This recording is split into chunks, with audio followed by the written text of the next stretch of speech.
This time on Boneyard Revivals, we are going to get Kira's CJ7 running and driving, or at least that's the plan, until it all goes wrong. Hey, I'm Robert. Welcome to Boneyard Revivals. So in the last video, in case you missed it, Kira's been wanting a Jeep for a long time. So, been searching for one for about the last 2 years now, and we finally found one, decided, to buy it, but with buying one CJ came two more and a Chevy Silverado. Now we get to see if we can try to get this CJ running and driving, so perhaps maybe we can go enjoy it. From what I've been told, this thing will crank, but it will not start. And the guy was messing with it. Had a bunch of different stuff going on. He ended up putting an electric pump on it, which I don't think solved any of the issues. Do you want to hop in there and hit the key and see if it cranks over? Okay. The next thing we'll do here is we'll get my spark plug tester on it, see if the distributor is actually sending spark out. So, pulling spark plug boot off of number one here. We'll plug my light into it. Go ahead and crank it. It's got spark. I think before I even splash fuel in it, I think I want to reconfirm the timing and make sure that it's accurate. Yeah, so basically as I spin this over, watch for the timing tab. Like not the tab where it says TDC, come up, let me know when it goes to TDC, okay? Okay, sure.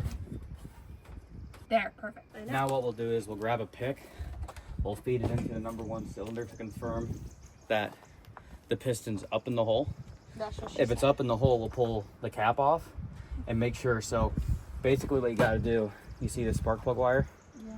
So this is the one that was on number one. You trace it back up and it's this one. Okay. He has the white Sharpie on it, marking it as number one. Wow. Basically when we take this cap off, that rotor needs to be facing like this where the spark plug wire is. Okay. If it's not and it's facing that way, that means when you set the distributor, you set it 180 degrees out. Piston's up. So let's pull off our spark plug wires and then we will pull the cap off, see where the rotor's at. Yep, as I suspected. The rotor's pointing over there, right? Basically, he has the distributor 180 degrees out. Our clamp loose. Let's pull this guy on out. Okay, that's seated. Drop our clamp back on here.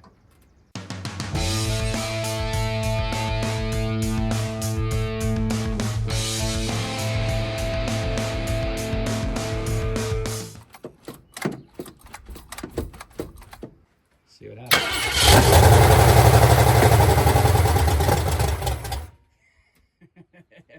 Problem solved. She's a little dirty in here. Yeah. She be a little dirty.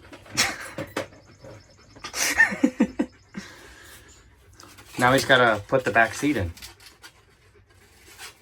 And not break the fiberglass doing it. No pressure. Oh yeah, I'm under immense amounts of pressure. Alrighty, currently trying to diagnose the fuel tank here.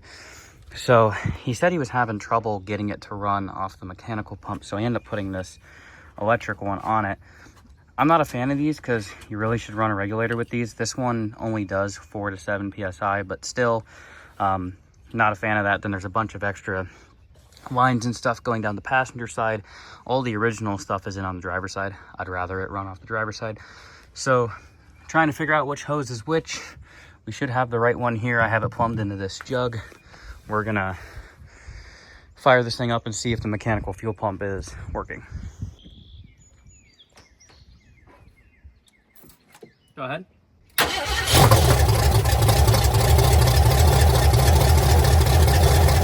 This line right here, blocked off with this bolt, is the one that comes up and is supposed to go to our fuel pump, which is, down in there on that line. So we'll get this hooked up and then we'll see if we get fuel. Alrighty, I got the new fuel line routed up to the pump. Like I said, I'd love to see if this thing will, you know, work off the mechanical pump. So let's hit the key and see if it wants to pump anything up.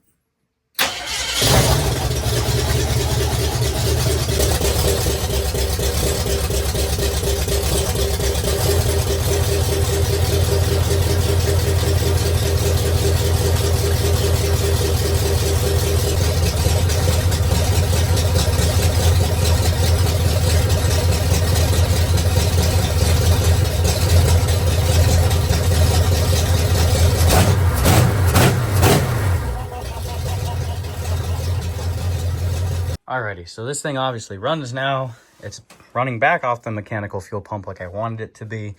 So we got the fuel tank in the back, somewhat thrown back up in there. Alright, so I had to unfortunately cut a little bit of the trans shift bracket out to get the collector deal to work, but the exhaust is completely in it now, which is cool, and just threw the drive shaft in it. So I'm curious to see if this thing will move or not.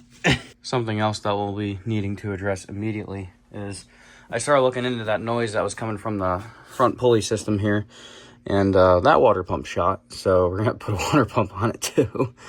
I think the alternator is not charging too, so it keeps killing the battery, and something's drawing on that battery too.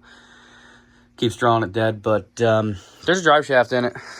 I want to see if this thing moves, and then we'll, you know, it'll motivate me enough to worry about all the other nonsense that we gotta try to work through here. So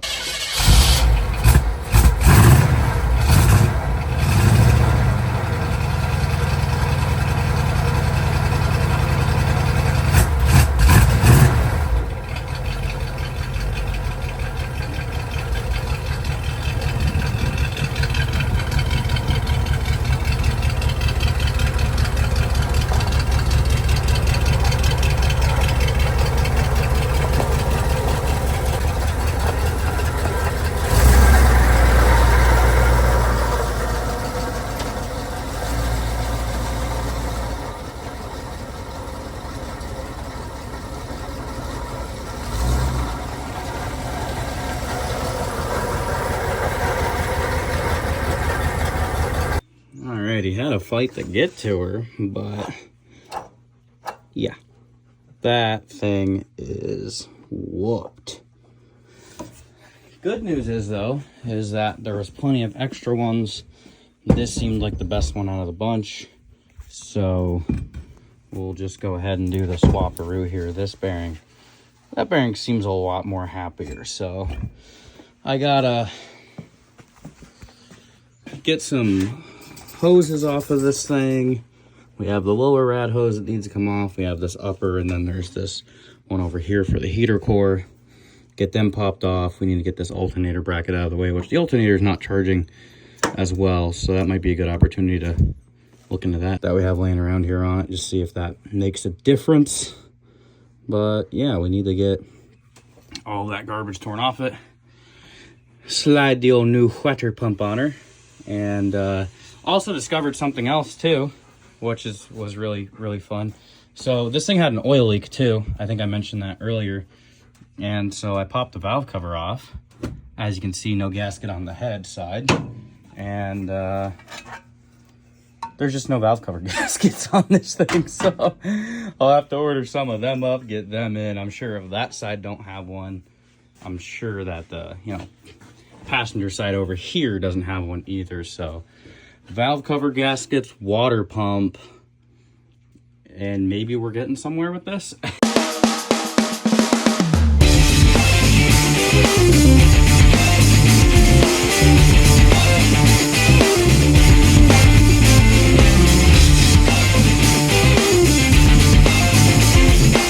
Well, the water pump's off, but I messed up, boys. I messed up really badly. You ever have one of those days where you just, you know, you should have just walked away at a certain point, but you're like, nah, I'm gonna get it. And then you just, I just made a mess for myself that I have to fix now. And the worst part is with that timing cover deal on these 304s, it's one big piece. So the whole front of the motor needs to get blown apart, and I need to pull that whole thing off. And I don't even know if I have another one. I mean, I might be able to zap that back together. Probably not. Might have to order another one. This is one of the things I don't want to put this kind of stuff in videos, because you get the lashback from all the guys that are just like, oh, you're dumb. Why would you do that? But at the same point too, I want to show the people that actually have brain cells that, hey, like, we all make mistakes. And when you are frustrated and you're aggravated and, you don't walk away and you force stuff to happen, this is what happens. It's not all sunshine and rainbows and, TV magic just makes all this disappear. I knew better. I knew better, but I decided not to do better. That's a good saying. That should go on a t-shirt. All right. So, I ended up getting the timing cover off. And I'm already seeing other issues. Like that. So, and I did notice it too. I don't know if you guys saw it or not, but this thing on fire up does blow a little bit of white smoke. So I'm assuming, this motor has never had anything done to it. It's never been taken apart. It's never been resealed, anything like that. So there's just a slew of issues with this 304, and now we're kind of in a big dilemma of where do we go from here? So here's what's actually full-blown broken. Basically, bolt was stuck in there, and I went to get it out, and it decided to break that whole ear off. And that ear is still attached here. So, yeah, big mess up on my part. Part of me really wants to get this thing done so Kira can drive it and enjoy it, but I don't want to half-a throw it together because she's going to be driving it. We are definitely in for a whole new timing cover that we're going to have to get. We're right here. I mean, as much as I don't want to, it almost makes sense to actually put a timing chain in it. Although I really don't want to have a bunch of money and time wrapped up into this thing. But again, if this is going to be what lives in it for a little while, you might as well make it the best that you can make it. It is a full-blown month later, and we're back on the CJ. Took me some time to get some parts together, but let's walk in the shop. My boy? The what? My boy? Banana. Bun. So, it took me a while to track one down, but we ended up coming up with a new timing cover. The other one was trashed, and I decided that there was no use in saving it, nor trying to. To order a brand new one, I think the cheapest one was like $250. There might have been Amazon ones that were like $175. So basically $200 to $300 for an aftermarket one. Started reading all the reviews on it, and they all seem to have one glaring similar issue. The distributor wouldn't line up. And I don't know about you, but I'm not spending $200 or $300 on a timing cover. That ain't gonna work. I was searching on eBay, and I found a guy that had one, and I think I paid $30 for this one. It did need a whole bunch of machine work. It went over the Joes. We totally surfaced the water pump area, the oiling pump area, and the back side of the timing cover. And then Joe, because some of these threads were hammered, he went in and Healy coiled pretty much all the water pump bolts. There was issues with the threads for our mechanical fuel pump. So that's all taken care of now. Now we get to go through the fun process of making sure everything fits up, getting everything sealed with our new gaskets, getting this thing on. I currently have Kira over here working on the bolts. How you making out? Like a cleaner. Yeah. So all of these were pretty corroded, and I learned my lesson. And that lesson is put anti-seize on everything, so it don't freeze up and we're not breaking bolts out of it the next time this thing ever has to come apart again. The likelihood of it being me ever pulling it apart again, I would say is unlikely, but let's be honest, it's highly likely. Extreme. It's extremely likely. But if this thing's ever coming apart again, it's because this engine's coming out. Because I'm not I already know, just looking at some things, that there's gonna be a bunch of issues. So I gotta pull that timing cover back off. We're gonna get our brand new timing chain on.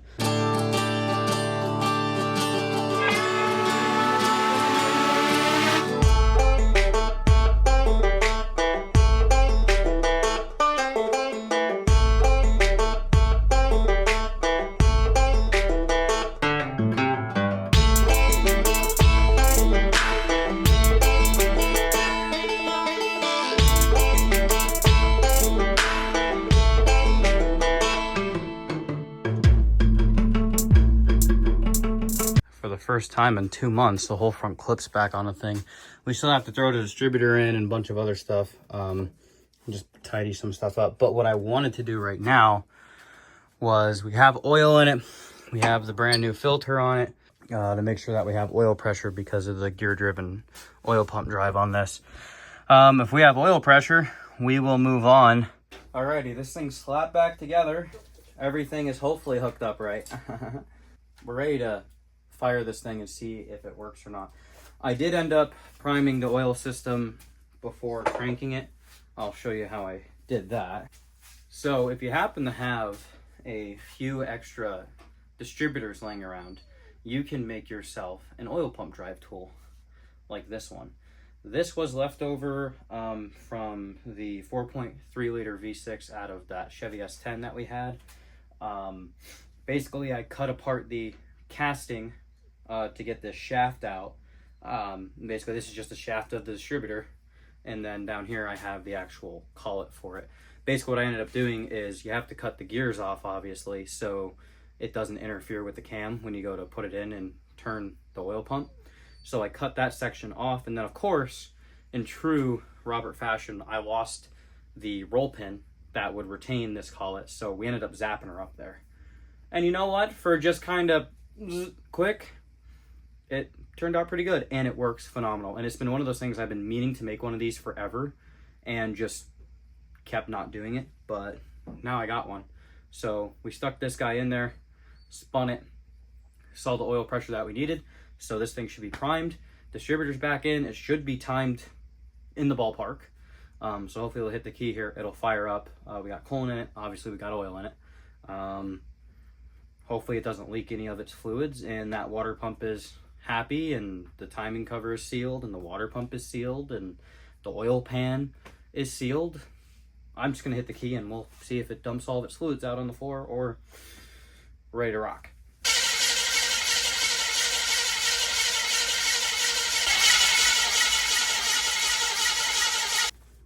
Found out why it wouldn't run. Basically, the 12 volt wire that would go into the the HEI to provide it power wasn't fully connected all the way because the crimp connector was kind of messed up. So we have that figured out now. It should fire up and run. Back to business, Bucky!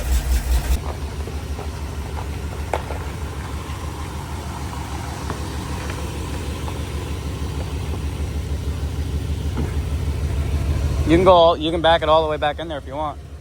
Don't hit the Dodge.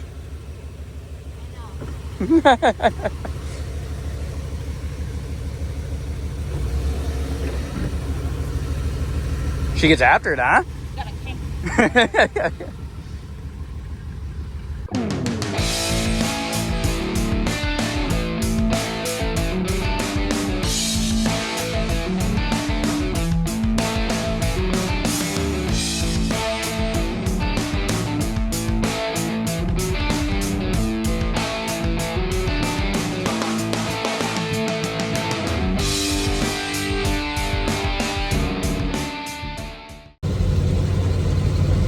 Unless you want me to drive super slow all the time. This should be able to move forward, I think. I think this is the slowest I've ever actually gone on this road. That's fine. For how bumpy this road is and for how terrible the suspension. Oh, God. This ride's worse than the square body. Like, it actually, it's just so up and down.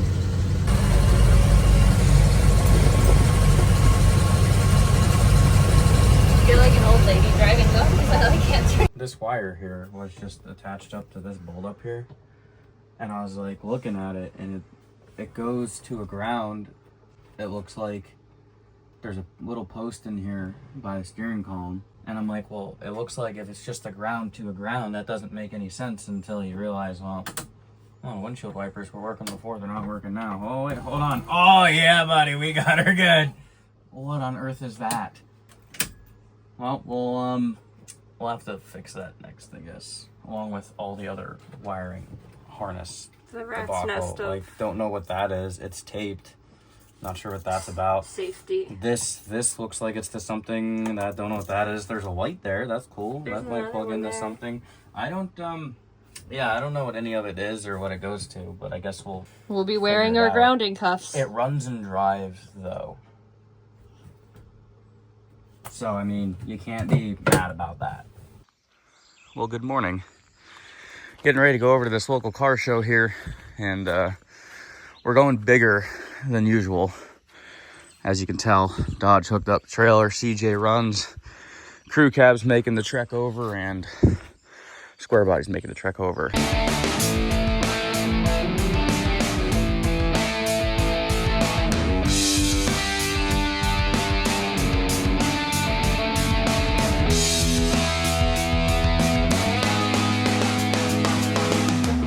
Well, there you have it. The CJ7 runs and drives under its own power once again. Man, this one fought us a little bit too, but the timing cover deal was my mistake. But hey, another lesson to write down in the lessons book. Sometimes patience and persistence will always outlast frustration. So as long as you push to make it that way. Another one to put down in the lessons. Another one to put down in the lessons. No. Another one to put down in the lessons. Lesson book. That's another one to put down in the lesson book. Persistence and patience will always outshine frustration.